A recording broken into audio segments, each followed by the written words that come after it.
When life gives you tomatoes, do you make tomato aid? No, you make this.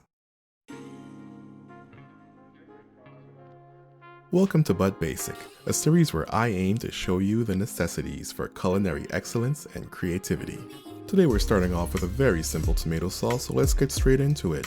Source 8 medium to large tomatoes, give them a light blanch and peel their skins. Peeling is not a necessary step, but tomato skins tend not to break down in the cooking process. Source a handful of basil from your garden or your local supermarket, never forgetting to savor that delicious aroma. 1 sprig of fresh rosemary. Sauteing this down with garlic until fragrant really adds complexity to your sauce. We're also going to recruit a lone bay leaf warrior to help us deepen flavor. And for the quantity I'm making today, 1 single clove of garlic. Of course, adjust this to add as little or as much as you see fit for your needs. And to cap things off, 1 medium-sized yellow onion, which we're going to use only about a quarter of. So jump right into it and dice it down. While you do that, keep in mind it's good practice to ensure consistency across the sizes of everything you cut.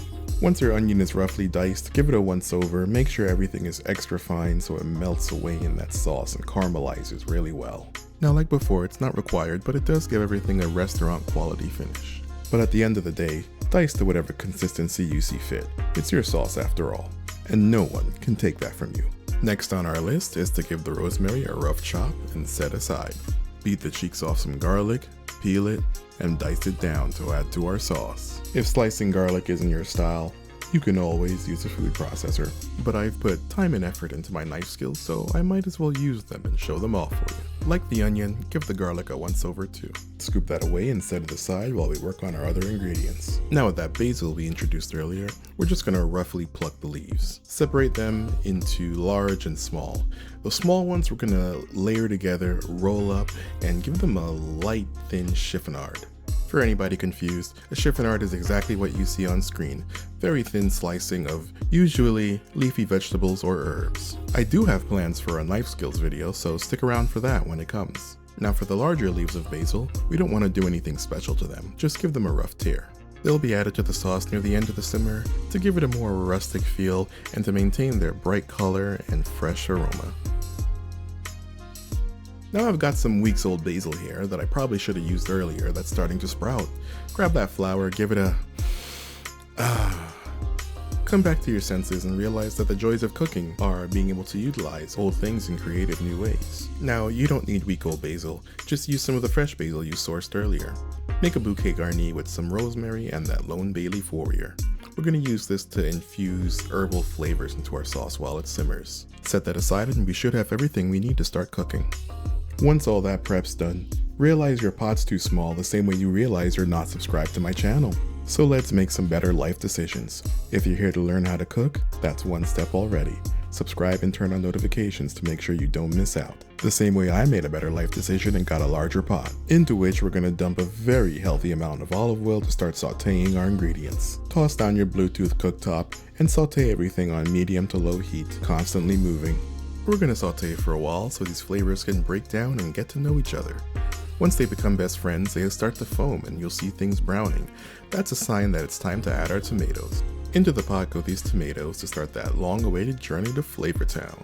Now it goes without saying you should exercise caution and put safety first. Set your stove to a low, acceptable temperature, killing any heat in the oil to help avoid splatters. Once they're in there, give your tomatoes a rough mash with whatever utensil you have on hand. Toss in that bouquet garni and give everything a mix.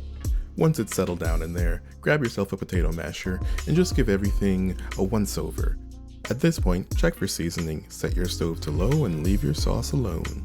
And now we get to the TLC portion of our sauce making where we let this simmer on a low heat for a long time. With the passage of time, we're ever closer to Flavor Town. Thank the bouquet garni for the help it's lent us along the way. And if you didn't do it before, this is your second opportunity to taste and check for seasoning. Now this is where I make the big decision of whether I want my sauce with chunks or to have a more smooth texture. I give everything a very light, very fast blitz with an immersion blender, and then I break out the potato masher, the result of which will give us a sauce that's not too smooth and refined, but also not extremely chunky, somewhere pleasantly in the middle. So far, we're tasting good. I'm gonna adjust for acidity by adding some sugar, raw sugar, as well as some nutmeg and black pepper. We're smelling good, we're tasting good, and now we're looking good. Let's dump in that final amount of basil we mentioned earlier, take our pot off the heat, and let the residual warmth meld those new flavors into the sauce. Ah, what a transformation. Now at this point, we're essentially done. You can use this immediately or store it in your fridge for up to about a week. And there you have it, the beginning of culinary excellence and the first of many basic skills to come.